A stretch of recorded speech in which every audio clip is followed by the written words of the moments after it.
आ जाओ सभी। आज जो हम सेक्शन 2 से आगे स्टार्ट करते हैं ना। सेक्शन 2 में आपने जो है डेफिनेशन पढ़ी है, याद कर ली होगी सभी ने। नहीं तो याद करनी है, वो सबको याद करनी है। उसमें 39 पॉइंट्स है, सब सब पॉइंट है सेक्शन 2 के, ठीक ना।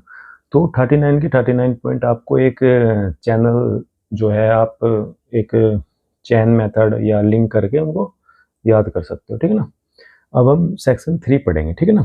आगे सेक्शन 3 क्या कहती है? सेक्शन 3 ये कहती है जनरल एक्सप्लेनेशन। इस सेक्शन में क्या क्या है? जनरल एक्सप्लेनेशन है। सेक्शन 2 में क्या थी? डेफिनेशन है। इस सेक्शन में क्या है? एक्सप्लेनेशन है, व्याख्या है। इंग्लिश में, हिंदी में क्या कहते हैं इसको? व्याख्या, ठीक है ना।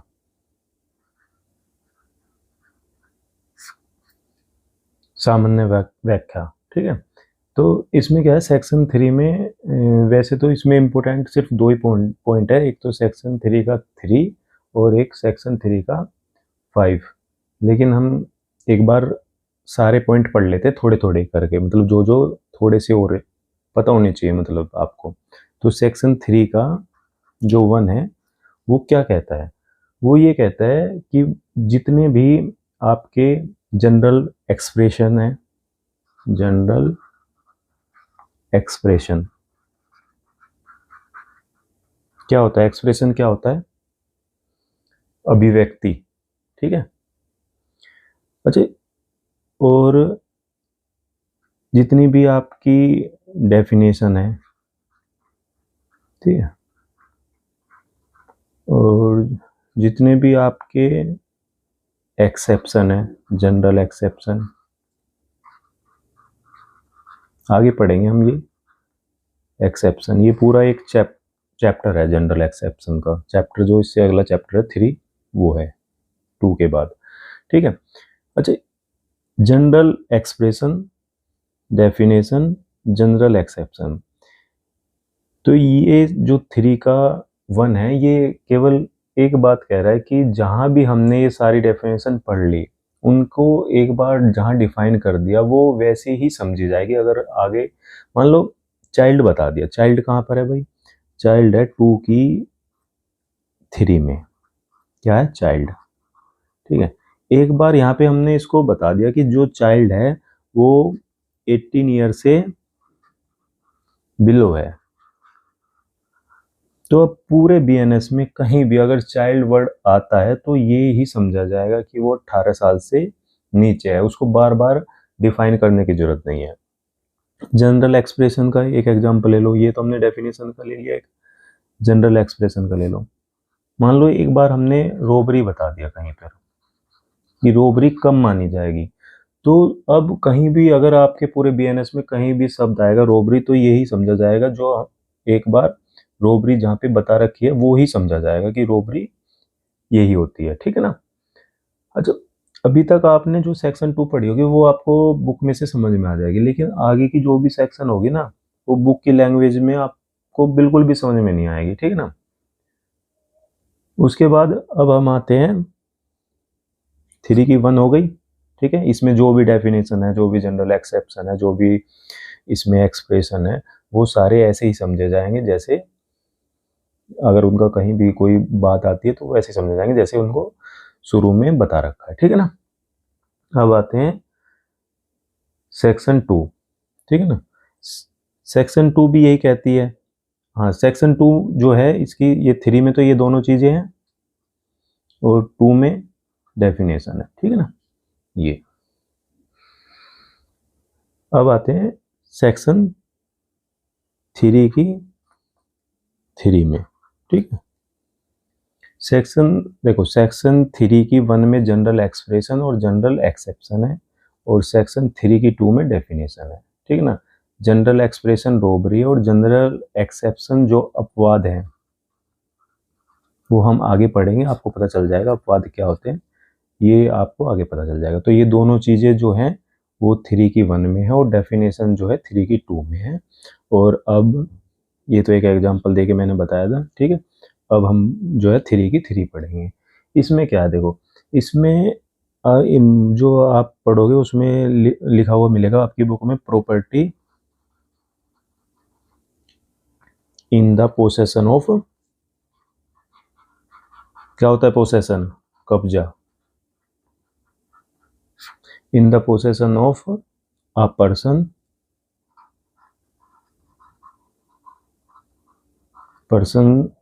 स्पाउस, क्लर्क और सर्वेंट।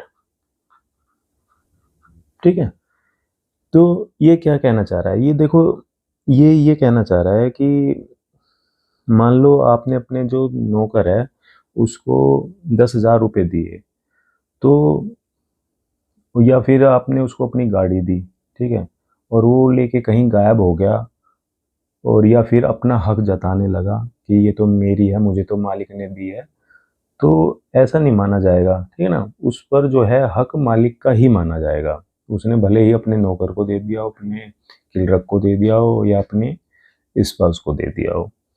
मान लो ये एक बिजनेस शुरू किया मालिक ने, ठीक है, और यहाँ पे उसने उस बिजनेस की देखभाल के लिए सारा कब्जा जो है वो नौकर को दे दिया, सर्वेंट को।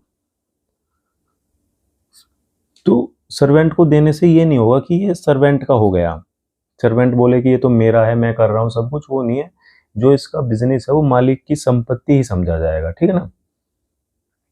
तो ये सेक्शन 3 कह रही है कि property in the possession of, अगर किसी पर्सन के स्पाउस या क्लर्क और सर्वेंट पे, तो जो मालिक की जो संपत्ति है वो मालिक की ही समझी जाएगी, ठीक है। सबको समझ में आ गया होगा। 3 की 1 आ गई होगी समझ में, 3 की 2 आ गई होगी, 3 की 3, 3 की 4 पढ़ लेते हैं, वैसे कोई खास ज़रूरत है नहीं 3 की 4 पढ़ने की, ठीक है। 3 की 5 पढ़ते हैं सीधा, ठीक है, आएगी नहीं वो एग्जाम में, ये आएगी 3 की 5 अगर आएगी तो, ठीक है ना। ये 3 की 5 क्या कहती है, ये है कॉमन इंटेंशन, कॉमन इंटेंशन, ठीक है, सामान्य आशय, ठीक है।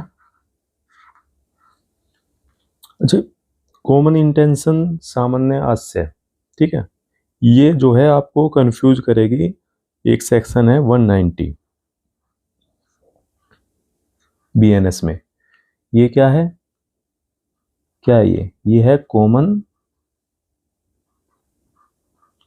ऑब्जेक्ट, ठीक है, सामान्य उद्देश्य, ठीक है। ये सामान्य आशय है, वो सामान्य उद्देश्य है, ठीक है। अच्छा, इनमें क्या डिफरेंस है, देखो डिफरेंस से ही इनको याद रखना है। देखो इसके 4, जो इस सेक्शन में 4 चीजें होनी बहुत जरूरी है। अगर चारों में से एक भी चीज नहीं है तो 3 की 5 नहीं लगेगी, और ये खुद में कोई क्राइम नहीं है, ये दूसरी सेक्शन के साथ लगती है, ठीक है। इसके पहला जो इसका पार्ट है, जो इसमें क्या है कि 2 या 2 से ज्यादा, 2 या 2 से ज्यादा व्यक्ति होने जरूरी है, ठीक है। सेकंड क्या कहता है, घटना स्थल पर, जहां पे क्राइम हुआ है, घटना स्थल पर होना जरूरी है, ठीक है। तीसरा क्या कहता है, पूर्व मस्तिष्कों का मिलन, पूर्व मस्तिष्कों का मिलन। और लास्ट क्या कहता है, ये हो गया पूर्व मस्तिष्कों का मिलन, अपराध का होना, ठीक है, अपराध का होना। ये आपको बुक में मिलेगा नहीं, आप बुक में पढ़ लेना, ये चारों चीज आपको बुक में नहीं मिलेगी। तो सबसे पहली बात, कम से कम 2 व्यक्ति होने चाहिए। अच्छा, वो घटना स्थल पर होने चाहिए, मतलब उसके आसपास होने चाहिए, ठीक है। पूर्व जो प्रीवियस माइंड ऑफ मीटिंग होनी चाहिए कि हम भाई इन्होंने प्रीवियस मीटिंग कर ली कि हम रॉबरी करेंगे इस बैंक में, तो मीटिंग हो गई इनकी प्रीवियस माइंड की हमने रॉबरी करना है। अपराध का होना भी जरूरी है, ऐसे नहीं कि वहाँ पे रॉबरी करने गए और जो है रॉबरी कर नहीं पाए। ठीक है, ये चारों जब होंगे तभी ये 3 की 5 आपको सेक्शन के पीछे लगी हुई मिलेगी। ठीक है, पहले कौन सी सेक्शन थी? पहले थी 34 आईपीसी, देखो याद भी हो जाएगी 34 से 35, 3 का 5। ठीक है, इसमें क्या है डिफरेंस? इसमें पहला डिफरेंस यही है कि इसमें 5 या 5 से ज्यादा व्यक्ति, देखो वैसे भी याद हो रहा है, ये 3 की 5 है और ये 190 है, इसमें कम व्यक्ति है, इसमें ज्यादा व्यक्ति है। आई पहले आता है, ओ बाद में आता है। ठीक है, ए अनार पहले आता है, वो बाद में आता है। ठीक है, ऐसे भी इसको याद कर सकते हो अगर थोड़ा सा कंफ्यूजिंग है। ठीक है, सेकंड क्या है? ये जो रोइट्स होते हैं ना, या आपके अनलॉफुल असेंबली, गैर जो वो विरुद्ध जमाव नहीं होता, गैर क्या होता है वो, गैर इरादतन जमाव, अनलॉफुल असेंबली, ये सिर्फ इन्हीं अपराधों के साथ लगती है 190। ठीक है ना, बस इतना डिफरेंस है इसमें, ये दोनों आपके याद हो गए होंगे। ठीक है ना, आ जाओ अब आगे बढ़ते हैं फटाफट। ठीक है, 3 की 5 होगी। ठीक है, उसके बाद इसमें जो आप सेक्शन याद करोगे, एक 3 की 7 कर लो। चलो वैसे तो बस 3 की 5 और 3 की 3 ही इंपॉर्टेंट है, बाकी एक बार पढ़ लो। ठीक है, ये क्या है? Partially act and partially head याद रखना है बस इसका। ठीक है ना, ओमिशन क्या कहता? देखो ओमिशन हमने पढ़ा था ना, कहाँ पे पढ़ा था? 2 की 25 में। ठीक है, और ऑफेंस कहाँ पढ़ा था? देखो ओ है तो ऑफेंस इससे पहले था, ऑफेंस कहाँ है? 2 की 24 में। तो ऐसे लिंक करने चाहिए आपको ना, याद करते हुए चैन बनानी चाहिए। ठीक है ना, अब क्या कहता है देखो, ये 2 की 25 में ओमिशन है। ओमिशन भी बता रखा है आपको क्या होता है। किसी आपकी कोई, आप बाउंड बाय लॉ है, ड्यूटी करने के लिए बाध्य हो और आप उस कार्य को नहीं कर रहे हो। मान लो आपकी ड्यूटी बनती है कि भाई मुलजिम को खाना देना है और आप उसे खाना नहीं दे रहे हो, तो क्या कर रहे हो आप? ओमिशन कर रहे हो। ठीक है ना, और पार्सली एक्ट मतलब थोड़ा सा कोई एक्ट करके थोड़ा सा उसको मार पीट दिया, पार्सली ओमिशन भी कर दिया साथ में कि उसको खाना नहीं दिया, तो आप जिम्मेदार होंगे पूरे। ठीक है ना, बस यही कहना चाहती है सेक्शन, और कुछ भी नहीं, कि आप दोनों चीज़ों के लिए जिम्मेदार हो। अगर उस बंदे को कुछ हो जाता तो आप पूरा जिम्मेदार हो। ठीक है ना, फिर आते 3 की 8 पे। ठीक है, ये है cooperation by doing several act. देखो ठीक है, मान लो ये मुलजिम है। ठीक है, इसके अंदर एक मुलजिम है ये बंदा। ठीक है, ए नाम का। अब ए यहाँ पे एक दिन ड्यूटी करता है बी, एक दिन ड्यूटी करता है सी, फिर एक दिन ड्यूटी बी करता है।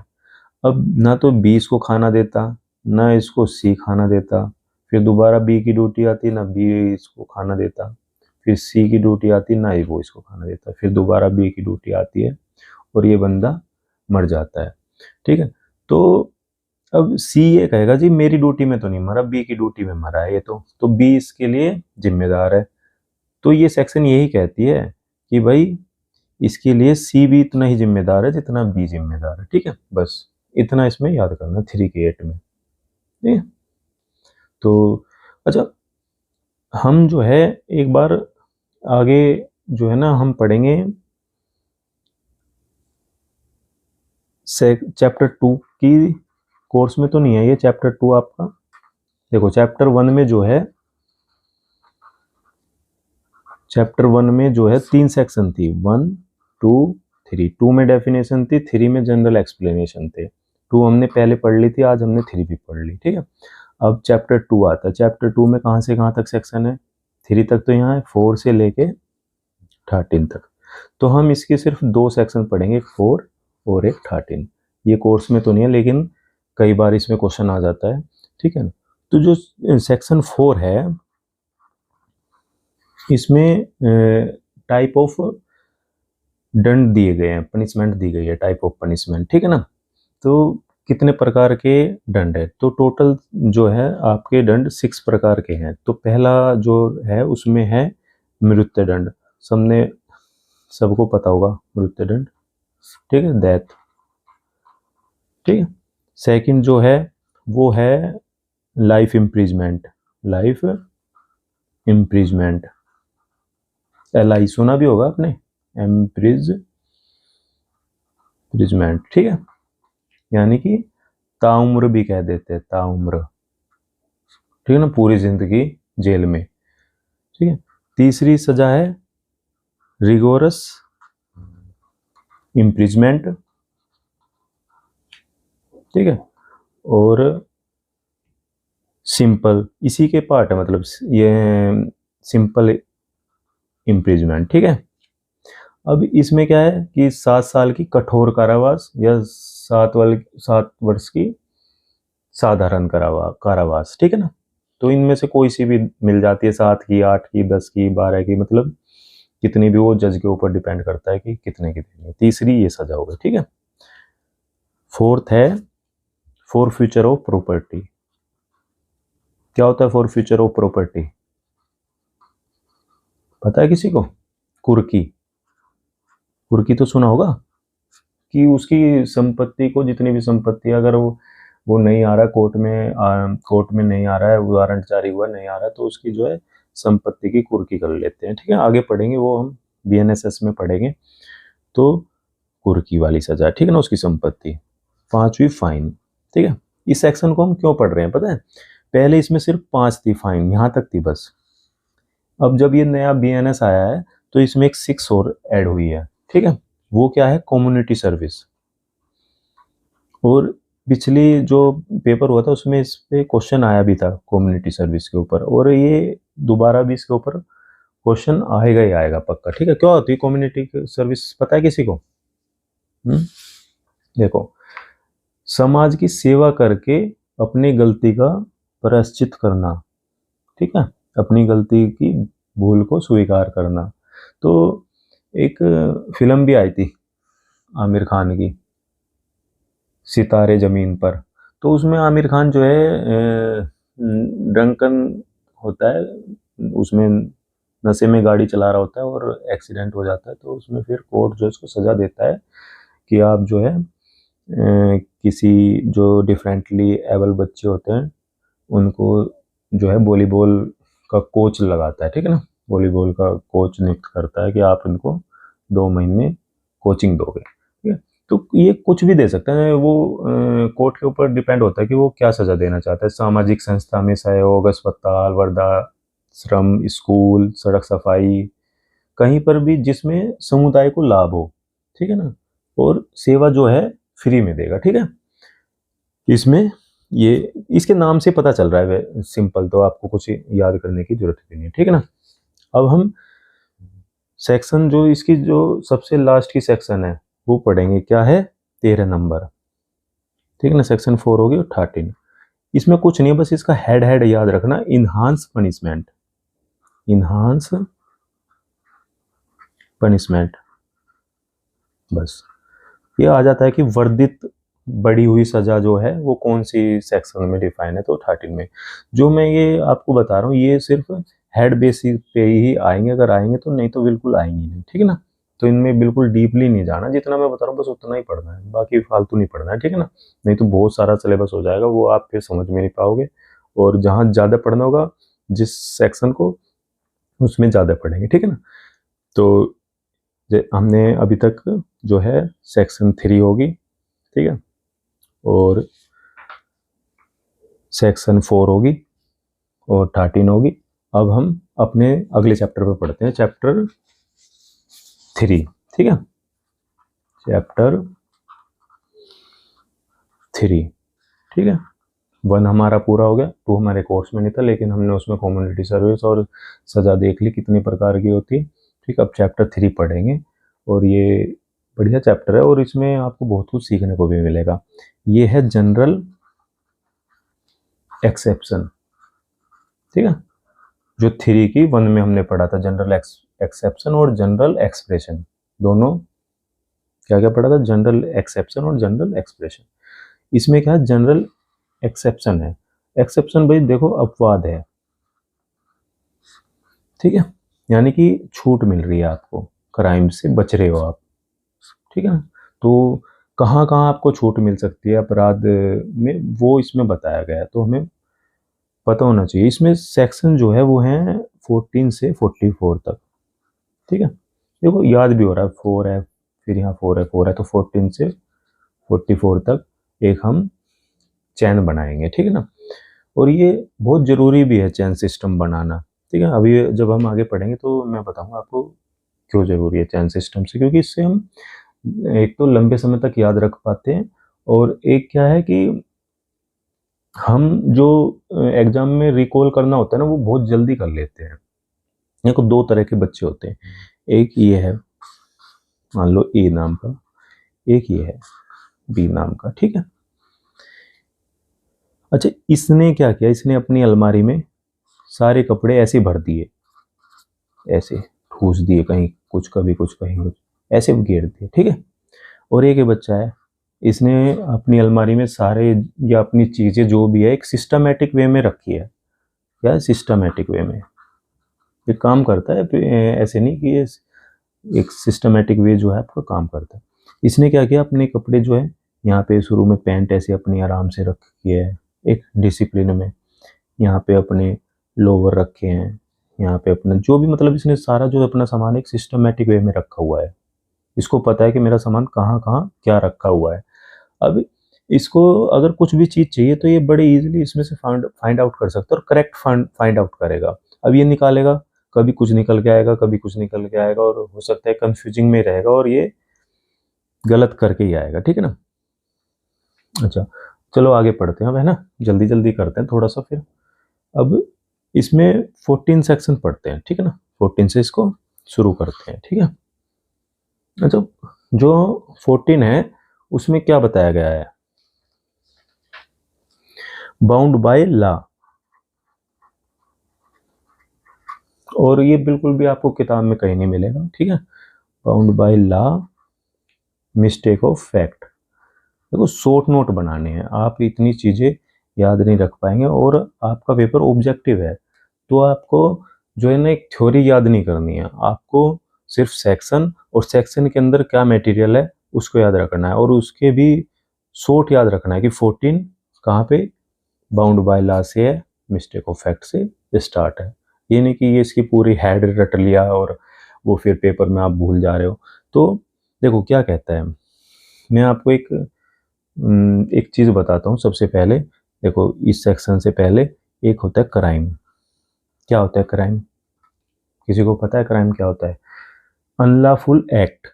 क्या होता है? अनलॉफुल एक्ट, ठीक है, इज पनिशेबल बाय स्टेट, ठीक है। स्टेट में मतलब इसमें स्टेट में क्या है, दोनों चीज़ें आती है, सेंट्रल और स्टेट गवर्नमेंट दोनों चीज़ें आती है, ठीक है ना, बाय स्टेट। ये क्राइम की परिभाषा है, ठीक है। इस क्राइम के एलिमेंट भी होते हैं, 4 एलिमेंट, ठीक है। क्या है? एलिमेंट। और ये एलिमेंट होंगे तभी क्राइम माना जाता है, ठीक है ना, चारों एलिमेंट होने जरूरी है। जैसे सेक्शन 3 की 5 में जो है कॉमन इंटेंशन में 4 पार्ट हैं, वो चारों के चारों होंगे तभी वो 3 की 5 लगेगी। और इसके हम बाद में एग्जाम्पल भी करेंगे, बहुत सारे क्वेश्चन करेंगे, ठीक है ना। अभी सिर्फ आपको उनके चारों के चारों चीज़ें याद रखनी है, ठीक है ना। ऐसे इसके भी 4 पार्ट है। सबसे पहले क्या है भाई, ह्यूमन बीइंग होना जरूरी है, ठीक है भाई। कोई मानव ही नहीं होगा तो क्राइम कैसे हो जाएगा, ठीक है। दूसरा क्या है, मेंसरिया। मेंसरिया मेंसरिया क्या होता है, मेंसरिया होता है गिल्टी इंटेंशन, ठीक है। इंटेंशन पता है भाई, इंटेंशन तो पता होगा। किसी की जो नीयत होती है ना, खराब मतलब जो क्या कहेंगे इसको, आपका जो एक इंटेंशन होती है ना आपकी, भाई मुझे उसका शब्द याद नहीं आ रहा है हिंदी का, ठीक है ना। तो मैं बताता हूँ आपको कि जो इंटेंशन होती है किसी बंदे का, मकसद होता है कि उसके पीछे इंटेंस क्या था, ठीक है ना। तो वो गलत इंटेंस होता है, ठीक है, तब मेंसरिया बनता है, ठीक है। फिर है एक एक्ट सीरियस, ठीक है। ये क्या होता है, इलीगल एक्ट, या फिर इलीगल एक्ट और ओमिशन, ओमिशन भी इसमें आ जाएगा वो, ठीक है ना। और चौथा क्या है, चौथा है आपका इंजरी, ठीक है भाई। जब तक कोई नुकसान नहीं होगा तब तक क्राइम थोड़ा हुआ कोई, ठीक है ना। नुकसान कौन से, देखो इंजरी हमने पढ़ा था, कहाँ पे पढ़ा था, 2 की 14 में। कैसे याद है, देखो मुझे कैसे कॉल हुआ ये, क्योंकि इसमें 4 चीजें हैं तो मुझे 2 की 14 याद है। 4 बॉडी क्या है, देखो 4 ऐसे लिख लो आप, हिंदी वाले याद कर लो। देखो हिंदी वाले कैसे याद करोगे, तन, मन, धन और इज्जत। जिसे वो क्या बोलते, ख्याति, हिंदी में क्या बोलते, ख्याति भी बोल देते, इज्जत, ठीक है ना। वो देखो, तन क्या है, बॉडी। मन क्या है, माइंड, भाई किसको मेंटली डिस्टर्ब किया है या मेंटली उसको परेशान किया तो वो भी तो एक क्राइम ही है। धन क्या है, प्रॉपर्टी। और ख्याति क्या है, रेपुटेशन,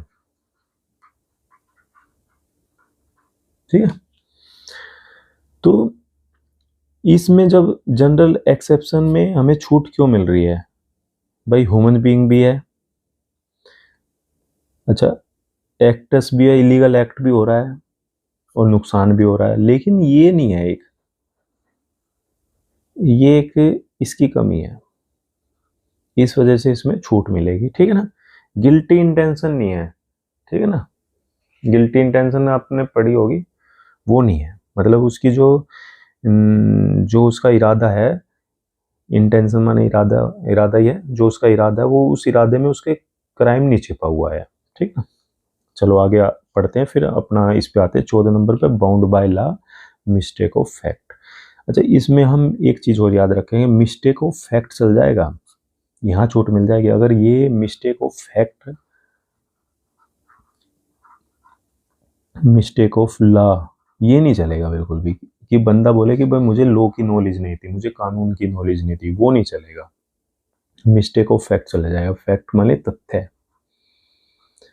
तथ्य की भूल, कि भाई क्या होती है, देखो तथ्य की भूल क्या होती है, तथ्य की भूल ये होती है कि भूलवश आपने किसी अदर पर्सन को अरेस्ट कर लिया या कुछ ऐसा एक्ट हो गया जो भूलवश हुआ है, ठीक है ना। उस समय हालात और उस समय उसका हुलिया देख के या बंदे का कुछ भी देख के आपको ऐसा महसूस हुआ, ठीक है। अच्छा बाउंड बाय लॉ क्या कहता है, बाउंड बाय लॉ कहता है कि लॉ से बंधा हुआ व्यक्ति, बाउंड बाय लॉ, लॉ से बंधा हुआ व्यक्ति, यानी कि इसमें जितने भी पब्लिक सर्वेंट है वो सारे आ जाएंगे। पब्लिक सर्वेंट नोट भी करते नोट भी कर सकते हो आप, ठीक है। अच्छा पब्लिक सर्वेंट भी हमने पढ़ा था, कहाँ पे पढ़ा था, 2 की 28 में। कैसे, मुझे देखो ये मुझे कैसे याद है, मैंने इनको 2 की 26, 2 की 27 और 2 की 28 तीनों को एक साथ याद कर रखा है, ठीक है। 2 की 26 में क्या है, पर्सन है, क्या है, चलो मैं यहाँ लिख देता हूँ, यहाँ पे दिखाई दे रहा है आपको। 2 की 26 में क्या है, पर्सन है, ठीक है। 2 की 27 में क्या है, पब्लिक है। और 2 की 28 में क्या है, पब्लिक, वही है, सेम उतार दिया नीचे, पब्लिक सर्वेंट है, ठीक है। तो 2 की 28 में पब्लिक सर्वेंट, पब्लिक सर्वेंट में सब आते हैं भाई, जितने भी सरकारी आदमी हैं सारे के सारे इसमें आएंगे, ठीक है ना। तो बाउंड बाय लॉ है, अगर वो कोई तथ्य की भूल की वजह से कोई मिस्टेक कर देता है, एक एग्जांपल देके मैं आपको बता देता हूँ। मान लो कोई सम्मन की तामील कराने गया, या किसी का NBW निकला, नॉन वेलेबल वारंट निकला है, और उसको जो है अरेस्ट करने गया, और गलती से वो किसी दूसरे व्यक्ति को अरेस्ट कर लेता है, क्योंकि उस समय वहाँ पे बिल्कुल ऐसा ही उसका शक्ल भी उससे मिल रही थी, और उसने बात भी ऐसे ही की कि हाँ मैं ही हूँ, तो उसने उस व्यक्ति को अरेस्ट कर लिया, और बाद में पता चलता है कि ये तो दूसरा व्यक्ति था। अब वो व्यक्ति केस करना चाहता है कि भाई मैं तो केस करूँगा, क्योंकि मुझे तो रॉन्गफुली कन्फाइनमेंट रखा है, क्योंकि ये भी एक, किसी को आप बंदी बना के रखना, या किसी को किसी का सदोष अवरोध बोलते हैं हिंदी में, वो करते हैं, तो वो एक क्राइम है, ठीक है ना। तो लेकिन पुलिस वाले को किससे छूट मिल जाएगी, सेक्शन 14 से, क्योंकि वो मिस्टेक ऑफ फैक्ट हुआ है, ठीक है। आया यहाँ तक, किसी सबको समझ में आया ना। कोई नहीं है, जब हम इसके और क्वेश्चन करेंगे आगे, तब आपको इसके समझ में आ जाएगा, ठीक है। 14 हो गई, अब आते हैं 15 पे। 15 में क्या है, जज। ये सारी चीजें अभी किसको छूट मिली थी, पब्लिक सर्वेंट को।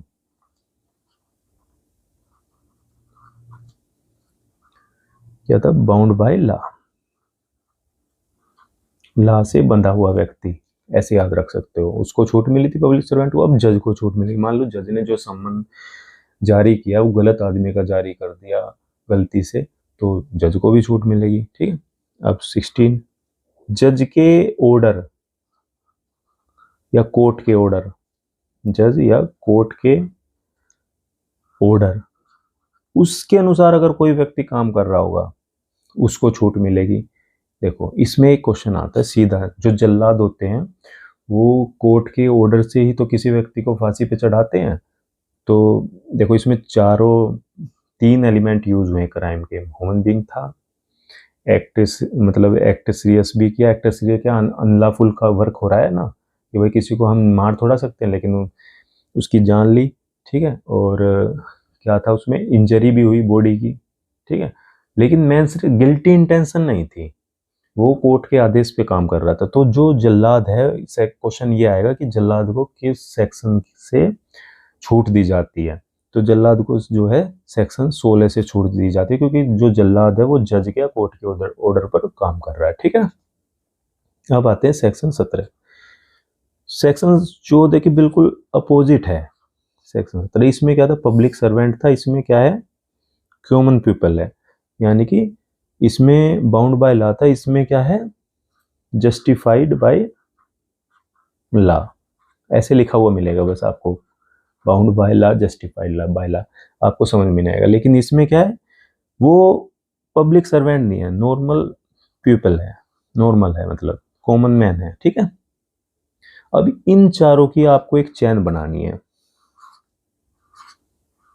ये चैन बन गई, ये चारों सेक्शन आप कभी नहीं भूलोगे। अब आपको पता है पहले में पब्लिक सर्वेंट है, इससे आगे जज है, इससे आगे जज के ऑर्डर है, और इससे आगे नॉर्मल पीपल है, सरकारी आदमी, प्राइवेट आदमी, और इधर क्या है, गवर्नमेंट, और बीच में क्या है, दोनों जज और जज के ऑर्डर। तो ये चारों सेक्शन आप कभी नहीं भूलोगे अगर ऐसे याद करोगे, ठीक है। और ये बुक में पढ़ लोगे, वहां से ही आपको याद नहीं होगा, ठीक है। और चलो 2-3 सेक्शन और कर लेते हैं फटाफट, ठीक है। अब आते हैं सेक्शन 18 पे। 18 और 19 ऐसे याद करेंगे ग्रुप में, ठीक, ताकि याद होते रहे। अभी 4 की है, अभी 2 याद करेंगे। 18 में क्या है, 18 में एक्सीडेंट है, एक्सीडेंट और मिसफॉर्च्यून, मिसफॉर्च्यून समझते हैं, अनलकी, मिस फॉर्च्यून, ठीक है। इन डूइंग, करते हुए, लॉफुल एक्ट, ठीक है। इन एंड या ऐसे लिख लो, लॉफुल मैनर। अगर कोई व्यक्ति बिल्कुल सही तरीके से पूरी सावधानी बरतते हुए कोई कार्य कर रहा है, लॉफुल एक्ट में, लॉफुल मैनर में कोई गाड़ी चला रहा है, बिल्कुल अपनी अपनी साइड चला रहा है, सीट बेल्ट बांध रखी है, नॉर्मल स्पीड में चला रहा है, फिर भी अगर कोई गलती हो जाती है, कुछ हादसा हो जाता है, तो उसको सेक्शन 18 से बचाव किया जाएगा, ठीक है ना। मान लो कोई अपने घर पे कार्य कर रहा है, पूरी सेफ्टी के साथ कर रहा है, लेकिन फिर भी कोई मिसफॉर्चून, कोई हादसा हो जाता है, तो सेक्शन 18 छूट देगी। तो इसको 18 को बस एक्सीडेंट से याद रख लेना आप, ठीक है ना। ठीक है, ये वो एक्सीडेंट नहीं जो रोड पे होता है, लापरवाही, उसमें तो सजा है लापरवाही, इसमें लापरवाही भी नहीं कर रहा है। देखो एक वर्ड हमने पढ़ा था, गुड फेथ, तो जब क्वेश्चन आएगा ना तो एक गुड फेथ शब्द आएगा कि सद्भावना पूर्वक, वो सद्भावना पूर्वक ये कार्य कर रहा था, लेकिन फिर भी मिसफॉर्चून ये हुआ। गुड फेथ कहाँ है, कहाँ है भाई गुड फेथ, कौन बताएगा मुझे। 2 की 11 में कैसे याद किया था, 1 गुड के लिए फिर 1 फेथ के लिए, ठीक है, 2 की 11। अच्छा अब आ जाते हैं 19। 19 क्या है, 19 को आप याद रखोगे छोटी हानि बड़ी हानि। 19 को कैसे याद रखोगे, छोटी हानि और बड़ी हानि। देखो मैं इसको अब आपको एक एग्जांपल देके समझाता हूँ, ठीक है। मान लो किसी के खेत में आग लगी थी, ठीक है। अब आग को, ये मान लो ये खेत है, ठीक है, यहाँ पे आग लगी हुई है, ये इतनी, ठीक है। अब कोई व्यक्ति क्या करता है कि भाई ये आग बुझ नहीं रही है, तो वो क्या करता है, ऐसे जाता है और यहाँ से, कि आग आगे ना फैले, यहाँ से खेत जोत देता है, ठीक है। ये उसने खेत जोत दिया ताकि इस आग को फैलने का मौका ना मिले, इसकी जो सप्लाई कट हो जाए, ऑक्सीजन नहीं मिलेगी इसको, फूड नहीं मिलेगा, तो ये रुक जाएगी, ठीक है। अब ये खेत वाला इसके ऊपर केस करता है कि जी इसने मेरा नुकसान कर दिया, मेरा खेत जो है इसने जोत दी।